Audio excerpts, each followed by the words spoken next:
I just thought I'd share this free article, which is worth every penny, over on the Motley Fool. Forget Tesla. Buy this auto stock. Now, does anyone notice any red flags in the title already? Implicit in this title is the fact that Tesla is an auto stock. Key points. Tesla has been a big winner in recent years, but high expectations are already baked in. What's more, several signs have emerged that electric vehicle demand is slowing. I can't believe this, bro. Automotive industry is cyclical, interest rates through the roof, the whole industry is slowing. Oh, EV demand is slowing.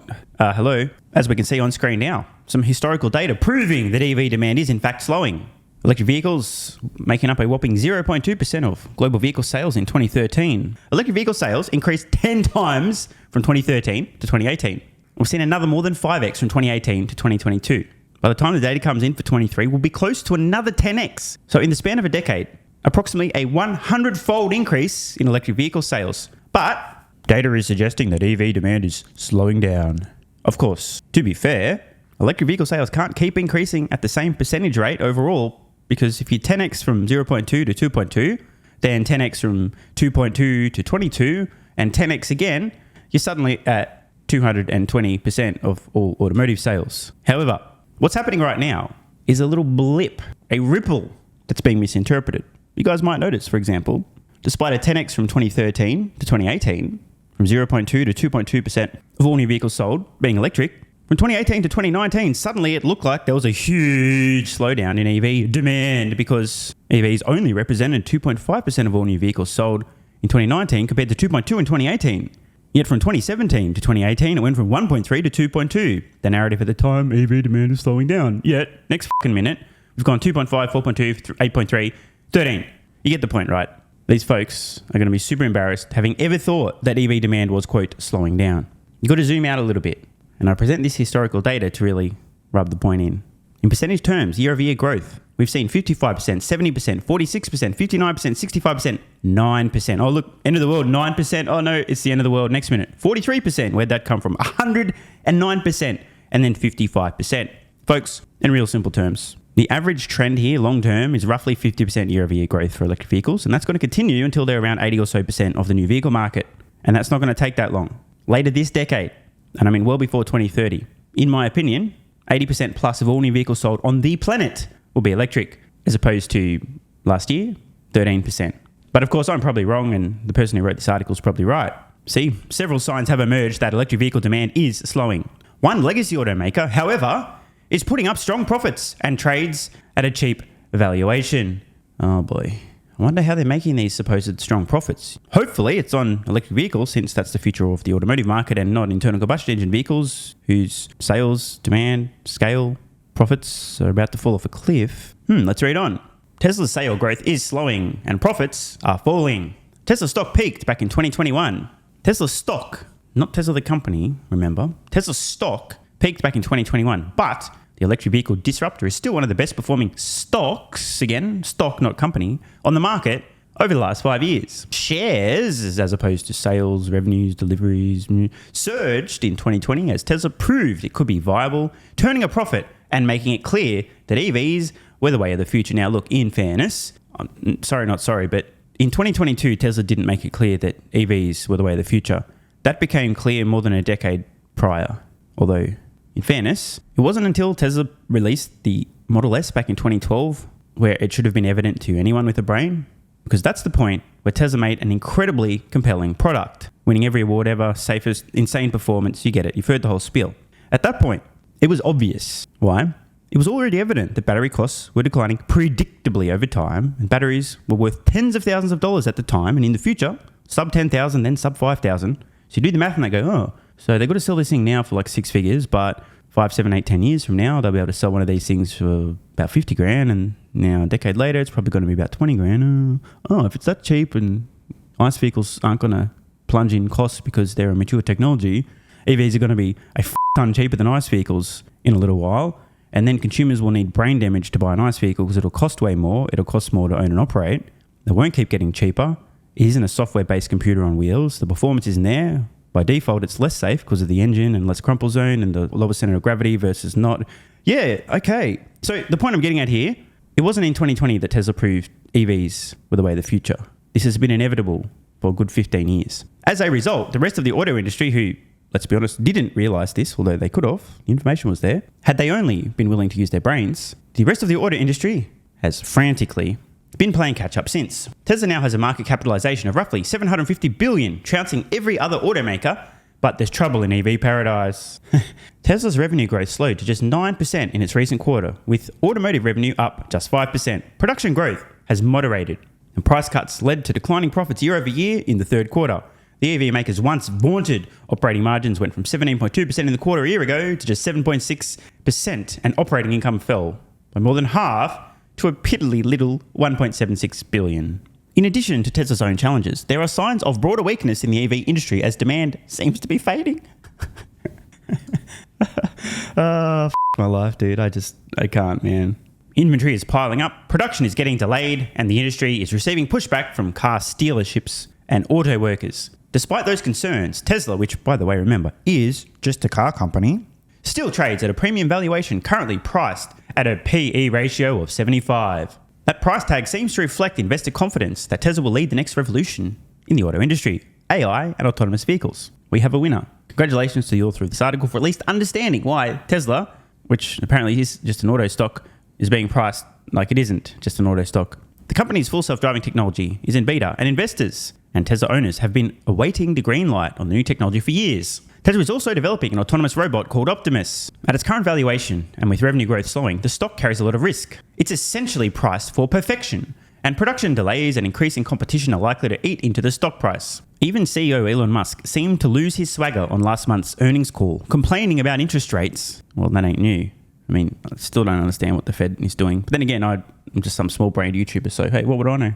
Challenges with Cybertruck production, and saying that the company would be strategic about the opening of its plant in Mexico due to the current macroeconomic challenges. A better alternative. For investors, there's a better alternative to Tesla stock right now, and it trades at a much more attractive valuation. That's General Motors. The legacy automaker is generating robust profits on its current horse and carriages and has a strong foothold in both... Idiot. I can't even, bro. A strong foothold in both electric vehicles and autonomous vehicles through its Cruise autonomous division. Okay, so a couple of things here. Let's fact check. The supposedly brilliant Ultium battery platform that GM have been touting for years. The number of vehicles they produce globally on that platform now is approximately f*** all. I covered this recently. They're cancelling their best-selling but never turned a profit electric vehicle, period. They have a lot of plans, a lot of computer renderings, and zero compelling products on the market, let alone any that are making money being sold. The only pseudo-success GM has had with electric vehicles is via their joint venture partnerships in China, in which they have to give away half their profits, and they are making death machines on wheels with practically zero safety features that would never legally be allowed on roads outside of China, meaning that they can't just bring them elsewhere. They might sell okay in China, unlike Tesla, who's making vehicles in China and actually exporting more vehicles made in China that are electric than any other company, including all of the Chinese companies. So apparently, GM has a strong foothold in electric vehicles, except they don't. And the article continues. They also have a strong foothold in autonomous vehicles. Cruise? Oh, you mean the Cruise whose CEO just resigned overnight? The one who recently had their license suspended? The one whose DNA as a company are called rotten and toxic? Yeah, okay, great, good call. Yeah, GM's a much better opportunity. They're currently making profit, selling technology that's soon to be extinct. They're barely making any electric vehicles, and those that they do are losing insane amounts of money. But they have a lot of nice computer renderings. Oh, and also their CEO recently won Automotive CEO of the Year. Her accomplishments include having a vagina. Sorry, I'm just reading it. That's it? Oh, that's it. Oh, that's awkward. I thought there was a whole list. That was the only point. And they have a foothold in autonomy through a company whose CEO just resigned after 10 years and whose service has been suspended. Yeah, good point, bro. Time to dump all my Tesla stock and go all in on GM. Meanwhile, the legacy automaker is trading at a dirt cheap valuation because investors seem to regard gas-powered vehicles as a relic. Oh, see, at least he knows that's true. But that should provide a valuable profit stream for the company for years to come. Especially as there's evidence that demand for EVs seems to be slowing. Oh, God, bro. In its third quarter, GM posted an operating margin of 8.1%, ahead of Tesla's third quarter result, and its revenue growth was 5.4%, similar to Tesla's automotive revenue growth. While GM said it would slow its EV ramp due to industry-wide demand issues, again, industry-wide demand issues currently shown on screen, you can see there's clear demand issues for electric vehicles, not issues for overpriced, underperforming, steaming piles of excrement. It still aims to have capacity to produce 1 million electric vehicles by the end of 2025. Not far behind where Tesla is today. Which is on track to produce 1.8 million EVs this year. Now, look, maybe I'm just being a bit biased and a fanboy here, but call me crazy. Would you consider 1.8 million to be close to 1 million? Would you consider 1 million not that far behind 1.8 million, which is almost twice as much? Let me frame this differently. Just imagine that you start dating a girl, she's 100 pounds, 5 foot neat, and she gains 80 pounds over the first 6 months of dating. Would you suggest that she hasn't really put on much weight, Or would you be staging an intervention for her own health, of course? Worse still is these plans from GM to be almost half as many vehicles produced, electric vehicles, in 2025 as Tesla is producing in 2023. How many vehicles do you think Tesla's going to be producing in 2025? But don't worry, they're not that far behind where Tesla is today. In the third quarter, GM's electric vehicle sales increased by 28%, easily outpacing Tesla's... this doesn't matter. If they produce one vehicle in a quarter and then they produce 3 vehicles the next quarter, they're going to have multi-100% increase. That's irrelevant. What's the actual number of vehicles? And GM produced 32,000 EVs in the quarter. 32,000. That's a good point. Not that far behind Tesla, who produced a mere 43,000. Oh, wait, sorry. That's 430,488 vehicles, as opposed to GM's 32. Again, not that far behind Tesla. Idiot. GM's Cruise division has run into a roadblock in San Francisco. Sorry, I have to correct that. San Fran nice and clean temporarily while a dictator was in town. As a result, Cruise has taken roughly 400 driverless ride-sharing vehicles off roads nationally. Yeah, license got suspended. Awkward. As it regroups and reviews its technology and strategy. However, Cruise is essentially in a two-way race with Alphabet's Waymo at this point. True, race to the bottom of the ocean after they're completely disrupted by Tesla's FSD. While Tesla has yet to make money from a driverless ride, yet miraculously it's been charging customers in excess of $10,000 for software for years that customers are happy to pay. Wonder how much Tesla's FSD has done in revenue versus total fares from Waymo and Cruise. Assuming the current setback is just temporary, Cruise still has a lot of potential over the long term.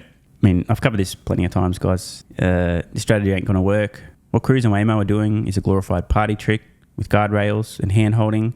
It's not scalable. It's not cost-effective. It's not going to be successful. Altogether, GM has a highly profitable legacy auto business and looks to be well-positioned in EVs. I can't do this. Let's try that again. Altogether, GM has a highly profitable horse and carriage business, which will be around for decades to come, so don't worry, and looks to be well-positioned in electric vehicles and autonomous vehicles. This guy must have LiDAR for eyes, bro, if he thinks they look well-positioned in EVs or autonomous vehicles. However, the stock trades at a price-to-earnings ratio of less than 4, a bargain basement valuation normally reserved for failing companies. Oh, look at that. Is it possible, ladies and gentlemen, that GM's going to go bankrupt and the stock market itself has kind of figured this out? Hence, GM is actually a failing company and that's why it's trading at a PE ratio of less than 4. No, this guy's right. GM's what a bargain. I forgot I have to go sell my Tesla stock. Hang on, I'll be right back. GM, on the other hand, is highly profitable, and compared to Tesla, investors are pricing in much slower growth or a bankruptcy. GM's valuation makes it easy for the stock to move higher from here, while Tesla's seems to set it up for a fall, given the weakness in the EV market. Again, as we can see on screen now, so very weak. And GM's core profits, which definitely will be here for years to come, so don't think about that for too long. They're not being disrupted. ICE vehicles are here to stay. Just ask the expert forecasts. The legacy automaker is the better stock to buy here. I've got a question. Is there any way I can short this author? Let me know in the comments below. I'd love to. I'm just kidding. What a genius article. This will age very well and I'll be embarrassed. So embarrassed, in fact, that I'll have to delete this video in the future out of shame. Oh my God. Well, hey, look, tell you what though, this free article was worth every penny. I'm extremely confident in the leadership of Mary B.S. Barra, and I'm sure that my huge GM all-in investment is going to age like a fine wine. And of course, it's obvious that the world's greatest ever automotive CEO, Mary B.S. Barra, who isn't a politician in CEO's clothing, is going to remain at GM for years to come, won't receive a golden parachute within 5 years, abandoning ship shortly before the company files for bankruptcy. I'm sure you guys have all seen the incredible plans that GM have announced. Lots and lots of plans. So can't wait to see them execute. All aboard the Titanic. GM, yeah, see ya. Want more content? Early access? Bunch of perks? Click the links in the pinned comment. AG1 has given me a massive, meaningful boost in energy, allowing me to do a lot more every day, including using my brain more and using my body more. I highly recommend you guys and girls check it out. It's an excellent way to fill in nutritional gaps. It's got 75 high-quality vitamins, minerals, and whole food source nutrients, plus prebiotics and probiotics and digestive enzymes and adaptogens to help you deal with stress. Plus, if you click the link in the pinned comment or head to drinkag1.com/SMR, you can get yourself a 1-year free supply of vitamin D3 and K2. But don't take my word for it. Here's what some of you guys and girls have to say. AG1 has changed my life. I was, as you described, treating myself like a circus, ate like trash, rarely exercised, used alcohol as a stress crutch, cannabis also. AG1 is what gave me the kick in the ass, got me back to the gym, motivated me to do more for myself, family, my business, etc. Keep doing what you do. Now, I know there's some skeptics, the same kind of people who think Elon Musk is a fraud, reading this going, what do you thought? There's no way that's possible, bro. It must be a placebo effect. Believe it or not, this is a recurring theme. If you give your body everything it needs to feel and perform its best, including having a lot more energy, you'll need ways to use that energy. For me personally, that includes more exercise, moving my body more social activity, and more cognitively demanding tasks, including producing a ton of exclusive content over on Twitter and on Patreon, plus my daily YouTube uploads. The proof's in the pudding. On to another testimonial from a viewer of this channel. SMR, you asked me to provide feedback on AG1. Here it is. It has helped with mental acuity, stamina, and intestinal waste management. Can't read between the lines. It certainly helps with regularity and digestion. That's what the digestive enzymes are for. It has also dramatically reduced my cravings for sugar. You guys need to stop eating sugar. It's fucking poison. I'm 50, 5'9", and overweight, aka a fat motherfucker. I think that's a technical term for overweight, isn't it? Is it fat motherfucker or obese? I can't remember. I average 100 hours a week in the West Texas oil fields as a safety supervisor. Jesus Christ, dude. No wonder you're struggling to keep your weight under control. 100 hours a week. Brutal. It has helped me lose weight. It is not an appetite suppressant. It can help fat people suppress cravings, and motivation to be healthier is critical for changing your diet. Love you, brother. Again, this is a great point and something people really don't seem to grasp. If you have more energy, everything becomes easier. It's like turning on easy mode for life. A few years ago, before I was taking AG1, my health was trash. I was struggling to get through the day, had afternoon fatigue. The last thing I wanted to do was either use my brain or move my body. Didn't have the energy. Now, my biggest struggle every day is figuring out ways to use that energy. I'm exercising way more, doing a lot more with my friends and family, and of course, my work output has increased substantially. And you can fact check me. Check out the average length of my videos I was posting to YouTube 3 years ago. Need I say more? And one final testimonial. Love this one. Okay, here's the deal for me with this AG1 shit. I'm 41 years old and not the type to eat, drink, smoke, or sleep healthy, so I was skeptical. That being said, here's what I experienced. Day 1, meh. Day 2, afternoon fatigue was about 45 minutes late. Day 3, 0 afternoon fatigue. Day 4, 0 afternoon fatigue plus extra energy. Day 5, again, 0 afternoon fatigue plus energy, wondering, what the fuck, really? See, this is the thing, right? The results for many people are just almost too good to be true. This is the same experience I had. My afternoon fatigue just vanished out of nowhere. I'm like, wait, what the fuck? Why am I not tired in the afternoons anymore? Surely, it's not that AG1, is it? Turns out it was. Day 6 and 7, same thing. Day 8, same thing. Plus, I had the want to get things done around the house that I normally would slack off and not get done. Again, the point, extra energy, you'll need to use it, you'll find ways to use it. Day 9, 10, and 11, and today is day 12.